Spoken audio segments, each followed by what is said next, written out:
নমস্কার, আজকে world disable day এবং আমরা যেহেতু বিভিন্ন বিশেষ চাহিদা সম্পন্ন শিশুদের সঙ্গে কাজ করছি, তাই এই বিষয়ে আজকে আমাদের সাইকোলজিস্ট সৌমেন মণ্ডল স্যারের কাছে কিছু কথা আমি শুনে নেব। এবং স্যার, আমার একটা প্রশ্ন রয়েছে, যেহেতু আমরা এই দিনটাতে আর কি আপনি কি বার্তা দিতে চান এবং এই বাচ্চাদের সঙ্গে আমরা কাজ করছি, আর তার সাথে এর সাথে কি ইনক্লুশনকে কোনোভাবে জোড়া যায়, এই বিষয়ে যদি আপনি কিছু বলেন। একদমই। আজ ওয়ার্ল্ড ডিসেবল ডে। আসলে আমাদেরকে যেটা ভাবতে হবে, ডিসেবিলিটি মানে ভয়ঙ্কর কিছু ব্যাপার নয়। ডিসেবিলিটিকে আমরা এভাবে ভাবতে পারি যে এটা জগৎকে দেখার অন্য আর এক রকমের পদ্ধতি। মানে আমরা আমাদের মতো করে আমরা যাদেরকে নিজেকে স্বাভাবিক বলে মনে করছি বা অক্ষম নয় বলে ভাবি, তারা যেভাবে আমরা জগৎটাকে দেখি, যাদের মধ্যে কিছু প্রতিবন্ধকতা আছে তারা জগৎটাকে তাদের ভিউ থেকে দেখে। অর্থাৎ প্রতিবন্ধকতা মানে অন্যভাবে জগৎকে দেখতে শেখা। কেমন? আমরা এখানে ইনক্লুশন ভীষণভাবে প্রয়োজন।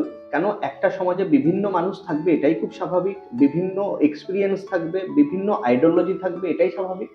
তাই ইনক্লুশন যেটা করবে যে আমরা যারা নিজেদেরকে স্বাভাবিক বা আমাদের কোনো বিশেষ চাহিদা নেই বলে মনে করছি, তাদের সাথে যাদের এই ধরনের অক্ষমতা বা বিশেষ চাহিদা আছে তারাও যেন আমাদের সাথে থাকতে পারে।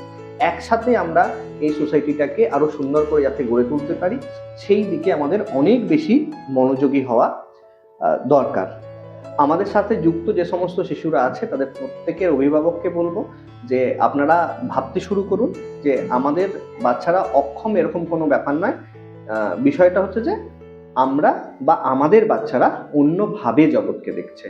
আর সোসাইটির অন্য সমস্ত মানুষজনদেরকে বলবো যে সমস্যা যে কোনো মানুষের থাকতে পারে, কিন্তু সমস্ত মানুষকেই আমাদের সুযোগ করে দেওয়া দরকার এবং সমস্ত মানুষ যাতে সমাজে তারা তাদের মতো করে বাঁচতে পারে, তারা তাদের মতো করে জগৎটাকে এক্সপিরিয়েন্স করতে পারে, তার সুযোগটা করে দেওয়া দরকার এবং তাদের পাশে থাকা দরকার। আমি প্রত্যেককে আহ্বান জানাবো, আসুন আমরা এই বিশেষ চাহিদা সম্পন্ন মানুষগুলোর পাশে দাঁড়াই এবং তারা যেভাবে জগৎকে দেখতে চাইছে তাদেরকে আমরা সাহায্য করি বা তাদের পাশে দাঁড়াই।